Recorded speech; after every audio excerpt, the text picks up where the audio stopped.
Regardless of where you teach, even a level 3 award in education training in schools, colleges, or the workplace, you must plan to help to develop your learners' English, maths, IT skills, or even any wider skills as well.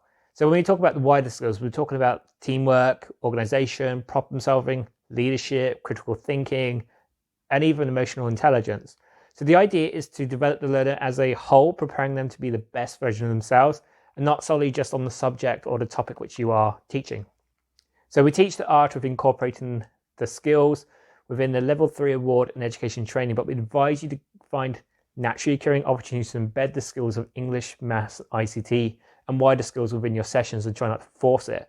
This will enable your learners to see that these skills are part of the subject, but not as a separate lesson. So English may include reading, writing, listening, speaking, discussing.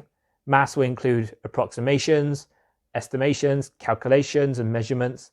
ICT, or IT as it's known mostly, involves using smartphones, computers, your tablets, your laptops, your emails, any app you might use. And wider skills are skills that employers look for or need in a job role. So let's give you examples of English.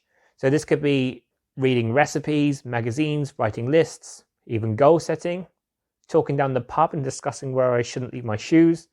Maths might be calculating the time you've taken to complete the level 3 award in education and training, the cost for your lunch, measuring your children's heights, football scores.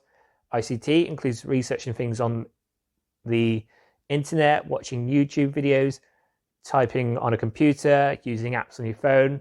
So in this day and age, technology is something that must be encouraged, otherwise learners and staff will get left behind in their careers, and employers will be hindered by these lack of skills which could affect productivity. So wider skills should be a main focus, and it's often overlooked, especially during employment. So you are relying on your employees to deal with problems and to come up with solutions, maybe organizing their work, build relationships, or even managing their own time to enable the business to serve the customers and keep up with trends. So employers use the excuse of the cost of training, but don't worry, because the cost of the training will be made up for it in productivity. So normally what would happen is that the employers are worried about the costs to them, and especially if they leave. But you need to think about the cost of what would happen if you don't train them and they actually stay. So you should not be worrying too much about what could happen. Think about the current cost to the business if they are not trained. And to quote Richard Branson says, train them well enough to leave, but treat them well enough so that they stay. So in the level 3 award in education and training, you're taught about how to include wider skills within your sessions. This might be how your teaching and learning activities are planned, or could be developed in the assessment criteria. You need to use a range of different skills, but don't overdo it, as it will be detrimental to the flow of the session, and your learners will be asking what the relevance is to it.